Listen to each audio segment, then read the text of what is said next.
The street was quiet that morning, the kind of calm that makes you believe everything in the world might finally be all right. The man had lived there for a little over a year, in a small house at the edge of a friendly neighborhood. The air was still cool, with the scent of wet grass drifting through the open windows. His mornings always began the same way. He would pour himself a cup of coffee, sit on the porch, and watch the sunrise with his dog lying beside him. The dog was large but gentle, with eyes that seemed to understand every emotion his owner carried. They had been together for years, through long nights, across distant places, and even through the quiet struggle of starting life over. To the neighbors, he was just another quiet man who loved his dog. They didn't know his story. They didn't know that behind his calm face and steady voice was a history that only a few could ever understand. He had once served in the most secretive and elite unit of the military. Years of training, missions, and near-death experiences had shaped him into someone who could stay calm when everything around him fell apart. But those same years had left invisible scars. He had seen things that would never leave his mind. When he left the military, he made a promise to himself, to live simply, to find peace, and to stay away from the noise of the world. That dog had been his partner during those years of service. Not a weapon, not a tool, but a friend. Together they had walked through danger and returned alive when others hadn't. The bond between them went beyond words. The dog had saved his life more than once, and now in this quiet town, the man was trying to return the favor by giving his companion a calm life full of love and open skies. The neighbors liked him, though few really knew him. He helped whenever he could. If someone's car broke down, he was the first to step in and help fix it. If a neighbor needed something lifted or a fence repaired, he'd show up without being asked twice. He never bragged, never mentioned his past, and never spoke about himself. He seemed content with silence. People assumed he was just a private person who preferred quiet company over noise. The dog was known in the area too. Children waved at him when they walked to school, and the older folks smiled when they saw the two of them walking by. The dog never barked without reason, never caused trouble, and everyone trusted him. It was as if the animal knew how to move gently through life, reflecting his owner's calm nature. That morning started no differently. The man sipped his coffee, looked out at the street, and smiled faintly as the dog rested his head on his knee. The sun rose higher, painting the world in gold. When the cup was empty, he stood, stretched, and clipped the leash onto his dog's collar. "Come on, buddy," he said softly. The dog wagged his tail once, a sign of quiet joy, and together they started their daily walk. The path they followed was familiar. Down the small hill, past the mailboxes, across the park with the old fountain. The park was mostly empty, except for a few people walking or jogging. The man liked it that way. The peaceful rhythm of footsteps, the sound of birds, and the dog's steady breathing beside him. It all helped him feel grounded. As they walked, his mind drifted, the way it sometimes did. He thought of the faces of his old team, of the long nights where silence was a matter of life or death. He remembered the promises they made to one another, to come home, to live, to find meaning after the missions ended. Most had done just that. A few never returned. The memories came and went like quiet waves, painful but familiar. When they reached the far end of the park, he stopped and let the dog off the leash. The dog knew the boundaries, never strayed far. He would run in short bursts, then circle back, always watching his owner. The man laughed softly, a rare sound these days. It was the kind of laugh that came from deep inside, the kind that only surfaced when he was completely at peace. After a while, they turned back toward home. He noticed a couple of people across the street watching them. It wasn't unusual. He was used to curious glances, especially from those who didn't recognize him yet. He nodded politely and kept walking. What he didn't know was that someone nearby had made a phone call. They had seen a tall man dressed in dark clothes with a large dog and thought he looked suspicious. Maybe it was the way he moved, calm but alert. Maybe it was the dog size, or maybe it was just fear of something that didn't fit neatly into their idea of normal. He had no idea that officers were already being dispatched to the area. By the time he reached the corner of the park, the sound of engines approached. He turned his head slightly, noticing 2 police cars slowing down. He thought nothing of it at first. He kept walking, leash in hand, the dog trotting happily beside him. but the sound of tires crunching over gravel made him glance again. The cars stopped. Doors opened, a voice shouted, "Sir!" "Stop right there!" He paused, confused. There was no reason for police to stop him. The dog, sensing the sudden tension, stood close to his leg, ears perked, eyes alert. The man raised his hand slightly, a gesture of calm. "Is there a problem, officers?" he asked, his voice steady but calm. The officers didn't answer right away. One of them seemed nervous. The other placed a hand on his weapon. The man's instincts kicked in. Years of training told him this situation could go wrong in seconds. He tried to keep his voice gentle. "Everything okay?" The dog barked once, loud but not aggressive. It was the kind of bark meant to protect, to warn. The sound echoed through the park, and in that instant one of the officers flinched. The man saw the movement, the shift of fear. He opened his mouth to say something, to explain, but he never got the chance. The loud crack of a gunshot tore through the air. The world seemed to slow down. The man froze, eyes wide, unable to process what had just happened. The dog fell to the ground beside him, a soft whimper escaping his throat before everything went silent. For a moment, all he could hear was his heartbeat pounding in his ears. He dropped to his knees, his hands trembling as he reached out to his companion. "No," he whispered. His voice broke. "No, no, no." The officers were shouting something, but their voices sounded distant, muffled by disbelief. The man looked down at the dog, his partner, his friend, the only piece of his past he had allowed himself to keep, and saw the light fading from his eyes. The world around him blurred. The park, the trees, the noise, it all disappeared. There was only grief. He pressed a shaking hand to the dog's fur, whispering words only they both understood. Years of discipline held him from breaking down completely, but inside everything shattered. People had begun to gather at a distance. Some had their phones out, recording. A few shouted at the officers. Others stood frozen, unsure of what they had just witnessed. The officers looked stunned themselves, realizing too late what they had done. The man finally stood up. He didn't yell. He didn't curse. He simply looked at them, eyes steady, calm, and heartbreakingly empty. That silence, that unspoken pain, said more than any words could. One of the officers tried to explain, stammering something about feeling threatened. The man didn't respond.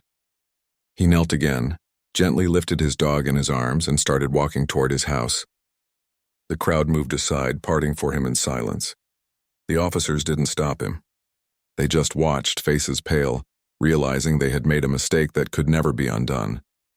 Back at home, he placed the dog on the porch, the same spot where they had spent every morning together. He sat beside him, staring at the horizon as the sun began to set. His coffee cup was still there from earlier, half full, the steam long gone. He sat there for hours, not moving, not speaking. Every breath felt heavy. The memories flooded back.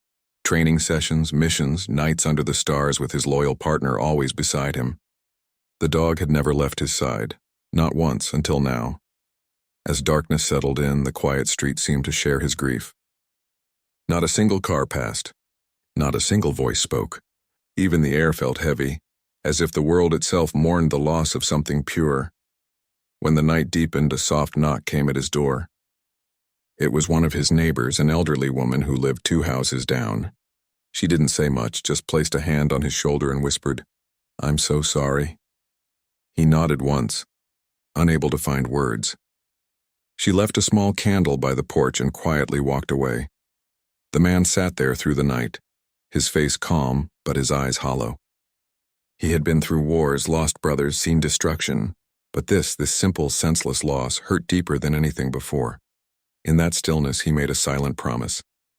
He would not let this be just another tragedy, not for him, not for his dog, and not for anyone else who had ever been misunderstood or judged too quickly. But for that night, all he could do was sit beside his closest friend, waiting for dawn to come again, hoping that somehow the morning light would make the world feel a little less broken. The morning after the shooting felt unreal. The sun rose again like it always did, but to him it felt colder, quieter, and emptier than ever before. He sat on the porch where his dog used to rest every morning, staring at the spot that was now just bare wood. The air that once carried the soft rhythm of a wagging tail now felt heavy, still and almost unbreathable. He hadn't slept all night. Every time he closed his eyes, he saw that moment again. The loud crack, the sudden silence, the confusion that turned his peaceful walk into a nightmare. He didn't understand how something so normal could end like that. He wasn't angry yet. He was just numb. Neighbors began to stop by quietly, leaving small flowers, notes, or candles by his porch. No one said much. They could see that words wouldn't change anything. They simply wanted him to know they cared. Children who used to wave at the dog when walking to school now looked away, unsure what to say or do. Even the birds seemed to sing softer that morning. By noon, news reporters had already shown up. They stood at the end of the street speaking into cameras, their voices calm and professional. But behind those calm words, there was something else, shock. People couldn't believe that this had happened in such a quiet place. They talked about the man whose dog had been shot, but none of them knew who he really was. They didn't know his history, his discipline, his sacrifice. They only saw a man in pain. He didn't go outside to talk to anyone. He stayed inside, sitting in silence, staring at the wall. His phone kept buzzing with calls from numbers he didn't recognize, reporters, officials, even veterans who had seen the story online. But he didn't answer. He didn't want to talk to anyone. In the afternoon, there was another knock on the door. When he opened it, 2 officers stood there, different from the ones from the day before. Their faces were serious but respectful. They said they wanted to talk, to apologize, to explain. He listened quietly as they spoke about a tragic misunderstanding and an ongoing investigation. Their words sounded practiced, like something they had to say. He nodded politely, thanked them for coming, and closed the door. When the door clicked shut, the silence returned, louder than before. He sat down again, his hands clasped together, his eyes staring into nothing. He thought about his years in service, how carefully every move had been planned, how every shot required absolute certainty. There had been no room for mistakes, no room for carelessness. Lives depended on discipline.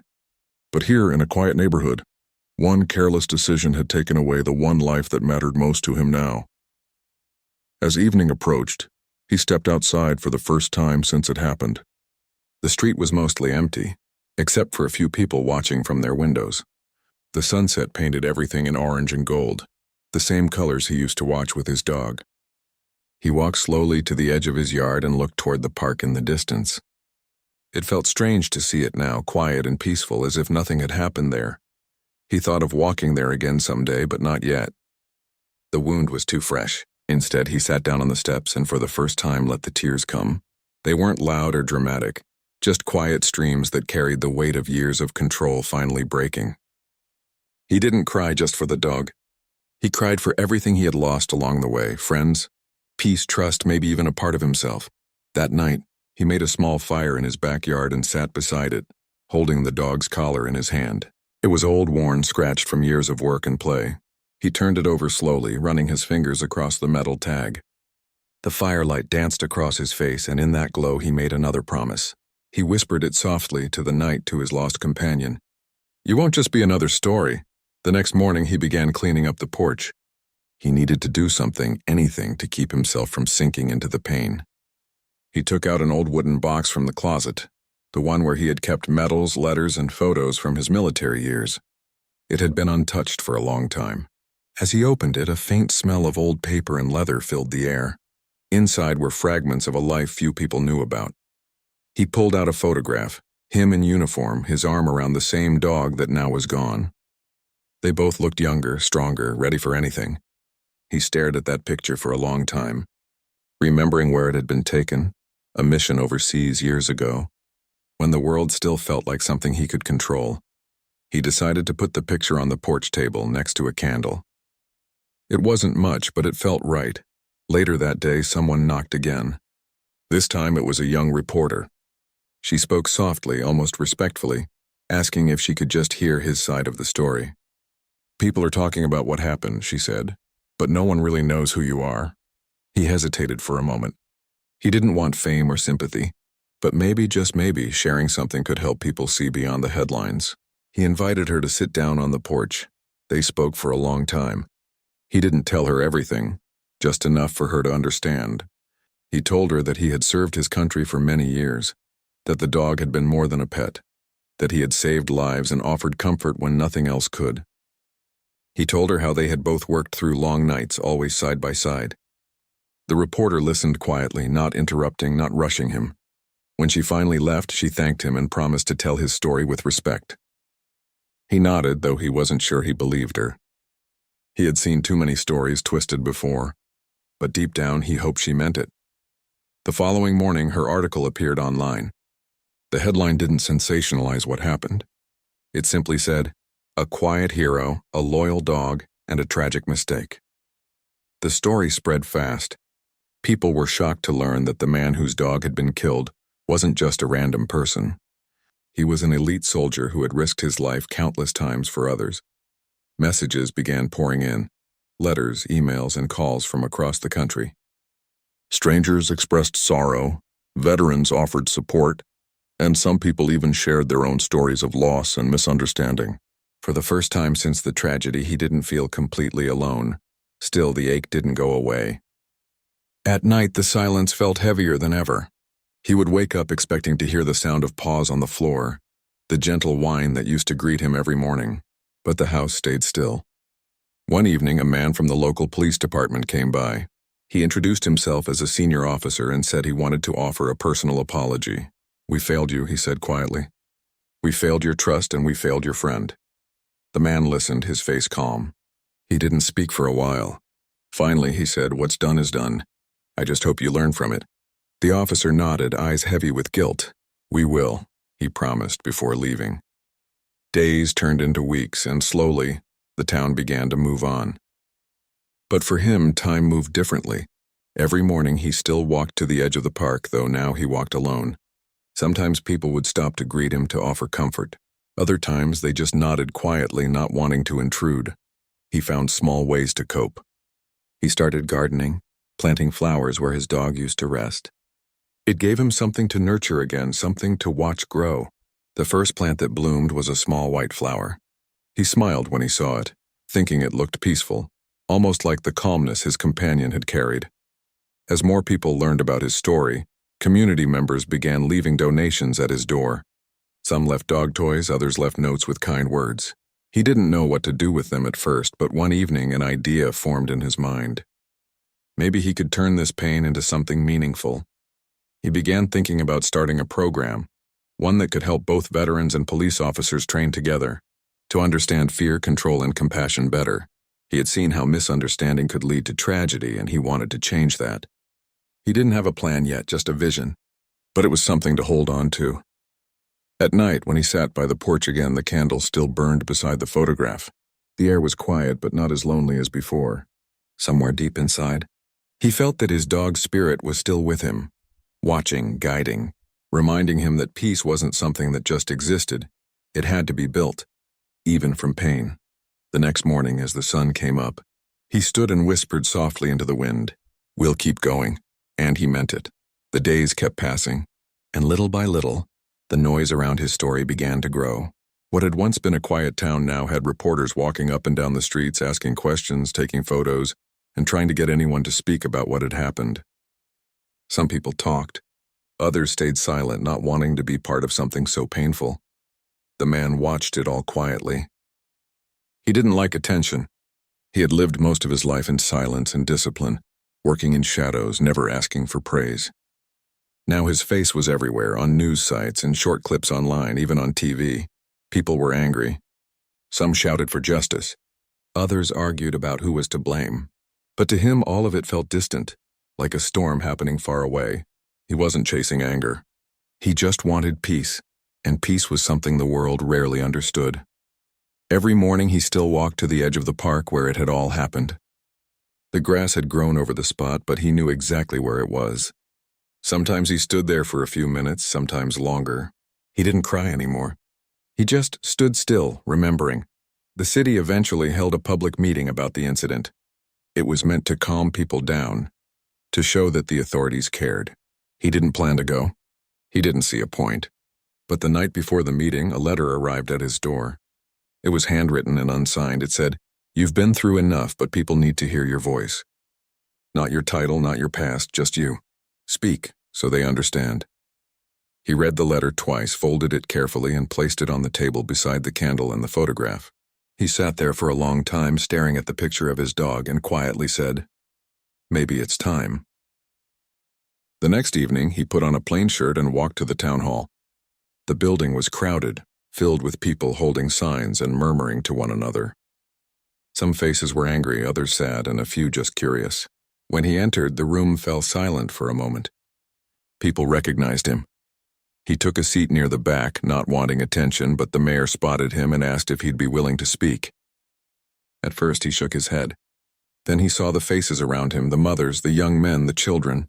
Many of them looked scared, not just of what had happened, but of what it meant about the world they lived in. So slowly, he stood up. When he spoke, his voice was calm but strong. He didn't raise it, didn't shout. "I came here tonight not because I want revenge," he said. "I came because I want change." The room was silent. "I spent years serving this country," he continued. "I've seen fear, and I've seen what fear can do when people don't take time to understand what's really in front of them. Fear can make you blind. It can make you act before you think. It can make good people do terrible things." He paused, looking down for a moment, then said softly, "My dog wasn't just a pet. He was trained to protect, to stay calm under pressure. He had been through more than most humans ever will. And yet in 1 second he was gone, because someone let fear decide faster than judgment." He looked around the room, his eyes gentle but clear. "I'm not here to destroy anyone's life. I just don't want another person to live through what I did. We can't change the past, but we can change what comes next." When he finished speaking, the room stayed quiet for a while. Then someone began to clap. Others joined in, slowly at first, then louder. But he didn't smile. He simply nodded once, thanked them, and walked out. Outside, the air felt lighter, as if he had finally let something go. The next morning, clips of his speech were everywhere. People online called him brave, wise, calm. Some wrote long messages about how his words had touched them. Others shared stories of their own losses. The more people learned about his background, the more respect he received. The police department released an official apology. They offered to cover all expenses for the loss and even proposed a public ceremony in honor of his dog's service. He refused the ceremony but accepted the apology. He didn't want pity or headlines, just honesty. As days turned to weeks, his quiet home began to fill with letters. Some came from across the country, some from overseas. Veterans wrote to him, saying they understood his pain. Police officers wrote too, expressing how his calmness had made them reflect on their own actions. Even children sent drawings, pictures of dogs, of peace signs, of hearts. He read every single one. Some made him cry. Some made him smile. But all of them reminded him that kindness still existed. One afternoon, he received a visit from a group of local officers, not the ones from the incident, but younger ones who wanted to meet him. They asked if he could help them with something. "We're trying to understand," one of them said quietly. "We want to learn how to stay calm in the kind of moments that test judgment." At first, he hesitated. He wasn't sure if he was ready to teach again. But when he looked at their faces, nervous, sincere, hopeful, he agreed. They began meeting once a week at the community center. He didn't lecture or make long speeches. He simply told stories, real stories from his years in the field. He explained how training wasn't just about strength, but about control. How every decision came from discipline, not fear. How respect for life, every life, was the first rule of any mission. The officers listened closely. Sometimes they asked questions. Other times they just sat quietly, absorbing every word. He noticed how eager they were to learn, how much they wanted to do better. It gave him hope. Soon more people joined. Veterans, firefighters, teachers, even parents who wanted to understand how to stay calm in difficult situations. It became more than a class. It became a space where people could talk openly, without blame, without judgment. The community started to heal. The tension that once filled the streets began to fade. People started looking at one another differently, not as strangers, but as neighbors again. One evening, as the session ended, one of the younger officers stayed behind. He looked nervous. "Sir," he said, "I just wanted to say thank you. You didn't have to help us, not after everything. But you did. You made me see things differently." The man smiled faintly. "That's all I wanted," he said softly, "for people to see." After that, things began to settle. The news coverage slowed down. The reporters left. Life in the neighborhood returned to something close to normal. The man still missed his dog every day. But now, when he thought of him, it wasn't just sadness he felt. It was purpose.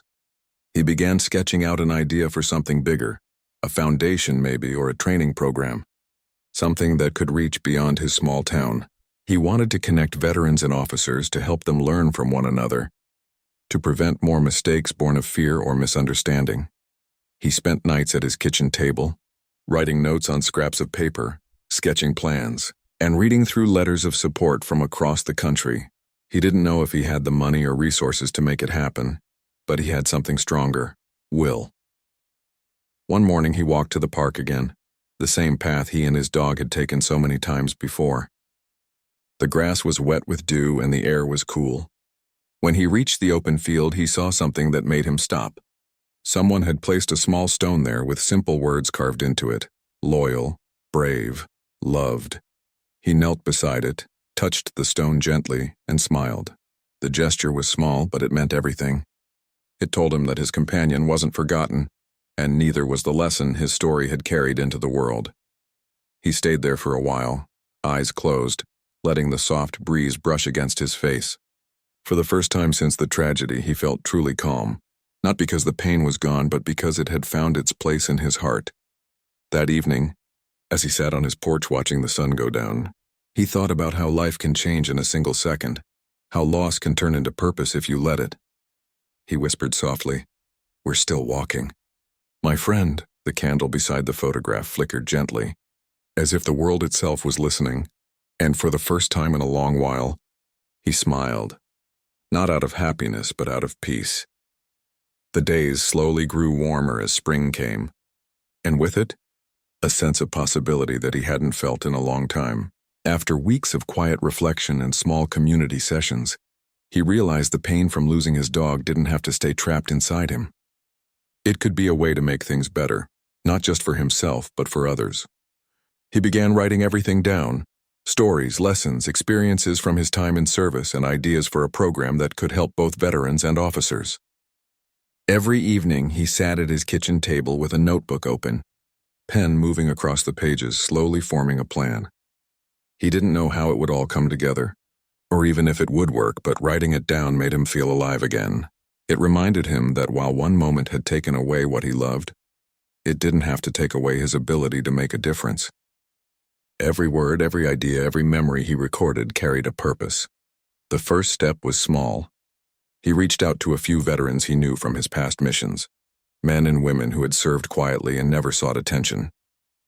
They were skeptical at first, wary of revisiting old memories, but when he explained the vision, helping others, building understanding, preventing needless mistakes, they agreed to meet. They weren't looking for praise. They just wanted to do something meaningful. Their first meeting took place in a local community center, a simple room with chairs and a whiteboard.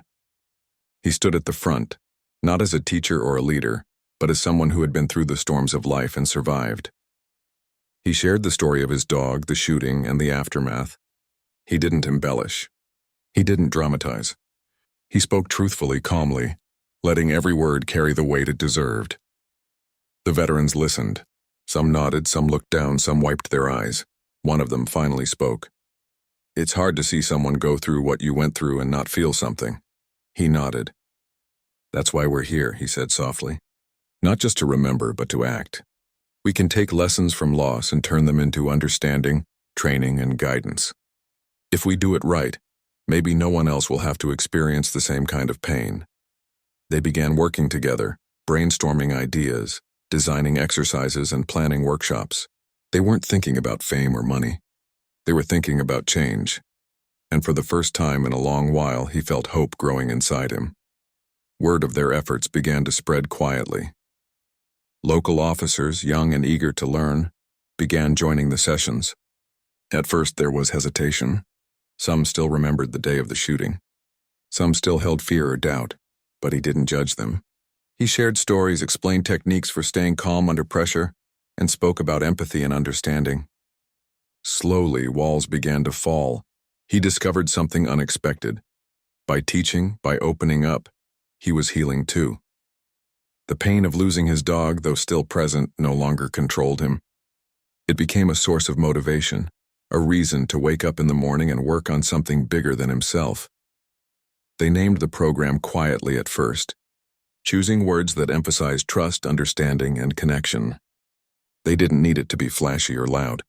Its purpose was clear: to build awareness, prevent misunderstandings, and give both veterans and officers tools to handle tense situations with clarity and calm. The first official session was simple. 10 officers, 5 veterans, and a few civilians attended. They sat in a circle, introductions were made, and then he spoke. He didn't start with lectures. He started with a story of loyalty, courage, and loss. As he spoke, he noticed heads nodding, eyes moist, and a silence that was heavy but full of respect. When he finished, someone asked, "How do you stay calm when everything is falling apart?" He paused. "You train," he said finally. "You prepare. But more than that, you remind yourself that fear can be managed, and that every life you encounter matters. Every decision counts. And sometimes even the smallest actions, like listening or taking a moment, can make the difference between harm and understanding." That day, he left the community center with a sense of fulfillment he hadn't felt in years. The program was small, but it was growing. People began to see it as a place to learn, not just skills, but perspective, to see beyond fear, beyond assumptions, and into the heart of every situation. Weeks turned into months. Sessions became more structured, yet never lost the personal touch that made them unique. He shared real-life scenarios. Veterans shared their experiences. Officers practiced de-escalation techniques, and civilians shared their stories of fear and misunderstanding. The conversations were sometimes hard, sometimes emotional, but always honest. He spent hours refining the program, making it practical, accessible, and meaningful. He even began hosting workshops for children, teaching lessons about empathy, respect for life, and how to understand those around them. It wasn't easy. There were days he felt drained, days when grief returned stronger than before. But every time he felt that pull, he reminded himself of why he was doing this. He reminded himself of his dog, of the lessons that had come from loss, and of the hope he was trying to build for others. The local community began noticing the changes. People who had once been hesitant to engage with law enforcement now participated in the sessions. Officers, once cautious or defensive, now spoke openly about their fears and challenges. Veterans found a way to use their skills in peacetime, contributing to something that went beyond medals or recognition. And slowly, trust began to grow in the town again. He also began to write about his experiences more publicly. Articles, essays, and short reflections about the importance of empathy, the danger of assumptions, and the power of calm decision-making. People responded positively, sharing his words and spreading his message. The story of his dog, though tragic, became a symbol of loyalty, love, and the lessons that can be learned from loss. Not everything was smooth. Some officers were resistant, some veterans carried old trauma that made learning difficult, and some people questioned why he was doing this at all. But he never let criticism stop him. He listened, reflected, and used every challenge as a lesson to improve the program. Patience and persistence became his constant companions, alongside the memory of his loyal friend. One afternoon, as he prepared for a session, a young woman approached him after the doors were opened. She had been hesitant to join, worried that she wouldn't understand or belong, but after a few moments she spoke softly. "I just wanted to say, thank you. I've learned more in these few sessions than I ever thought I could. You've shown me how to see the world differently." He smiled faintly, placing a hand on the notebook he always carried. "That's why we do this," he said. "So people can learn, so they can grow, and so they can understand each other a little better." As spring turned to summer, the program expanded to nearby towns. Other veterans joined, inspired by what he had started. Other officers came, eager to participate in workshops that were practical but grounded in humanity. And through it all, he continued to work quietly, never seeking attention, never demanding recognition, just focusing on the work itself. Evenings were still the hardest. He often sat on his porch looking at the spot where his dog had rested for so many years. Sometimes he spoke aloud to him, telling him about the day's progress, the people who had learned, the letters he had received. It felt like the dog was still there, quietly guiding him, reminding him why he had started this journey. One particular night, he looked at the photograph he kept beside the candle. The flame flickered gently in the breeze, and he thought about everything that had brought him to this point: the service, the missions, the loss, the pain, and now, the hope. He realized something important. Even in tragedy, there is the potential for change. Even when the world feels broken, one person's effort can ripple outward and touch countless lives. He also began thinking about ways to expand further. Maybe a proper foundation, he thought. A place where veterans could train officers, where communities could come together, and where the lessons of empathy, calm, and understanding could reach far beyond his own town. The idea was daunting, but it excited him. Every plan, every note, every sketch he made was another step toward turning grief into purpose. The foundation became more than just a vision. He began applying for grants, reaching out to people who could help, and building a team of like-minded individuals who shared his dedication. He made sure that the heart of the program remained the same: human stories, emotional connection, and real-life lessons. By the time the summer came to an end, the program had transformed from a small, local effort into a structured initiative with multiple participants growing steadily each week. Veterans, officers, civilians, even children were part of it, learning not just skills but life lessons about empathy, patience, and understanding. And through it all, he never forgot why he had started. Every time he faced doubt, criticism, or exhaustion, he thought of his dog, the loyal, gentle, fearless companion who had stood by him through everything. That memory became a source of strength. That loss became a guide for action. He had turned grief into purpose, pain into teaching, loss into hope. And in doing so, he found a new way to live, a way to honor the one who had given him so much and had asked nothing in return. The program had grown beyond what he could have imagined. From a few quiet sessions in a small community center, it had expanded to include multiple towns, hundreds of participants, and a team of people committed to making a difference. Veterans, officers, teachers, and civilians all came together to learn not just techniques or rules, but empathy, patience, and understanding. Each session carried the memory of his dog and the lessons of that day, guiding participants to make better choices in moments of fear or confusion. He still kept a low profile. He didn't seek recognition, awards, or headlines. To him, the work itself mattered more than anything else. But the impact was impossible to ignore. Communities were slowly changing. People who had once feared each other were learning to communicate. Officers who had once acted on impulse were learning to pause and assess situations. Veterans who had struggled with transition found a new purpose in teaching and guiding others. The ripple effect was quietly but powerfully reshaping lives. Letters and messages kept coming. From across the country, from veterans, officers, and ordinary citizens, people shared stories of how the lessons he had introduced had changed their behavior, saved relationships, or prevented conflict. Some wrote about moments when a simple pause, a calm word, or a gesture of understanding had stopped tension from escalating. Others described how they had shared what they had learned with family, friends, and co-workers. The foundation he had begun to build was no longer just a local project. It had become a movement of awareness and compassion. He often reflected on how far he had come. Just months ago, he had sat alone on his porch, overwhelmed with grief, staring at the empty spot where his dog had rested. Now that same porch felt alive with memory, purpose, and quiet hope. He would light the candle beside the photograph of his dog each evening, and as the flame flickered, he would whisper softly, recounting the day's progress, the people who had learned, and the small victories that often went unnoticed. The candle had become a symbol of loyalty, love, and the enduring impact of a single life. Even the town had begun to heal. The initial tension between the community and the local police department had slowly faded. People had started talking openly, collaborating on projects, and engaging in dialogue. They had come to understand that mistakes, though painful, could become opportunities for growth. He was not there to force forgiveness, but to teach understanding. The lessons were subtle, personal, and lasting.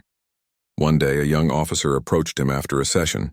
She had been nervous at first, unsure if she belonged, but over the weeks she had learned to trust the process. "I just wanted to say thank you," she said quietly. "I've never seen training like this. You've changed the way I think about my job, about my community, about people." He smiled, the faintest curve of his lips. "That's the goal," he said softly. "Not to teach rules or techniques, but to open eyes. to make people see that every life matters and that calm, understanding, and empathy are the strongest tools anyone can have. Months later, the foundation officially launched, with a modest building in the town and several programs running simultaneously. He had built a team of committed individuals, each chosen not for fame or skill but for their empathy, their willingness to learn, and their dedication to making a positive impact. The programs included workshops for veterans, training for officers, lessons for civilians, and outreach programs for children. Each carried the core philosophy he had developed over the months: compassion, understanding, and careful action. He often walked through the halls of the foundation, observing quietly.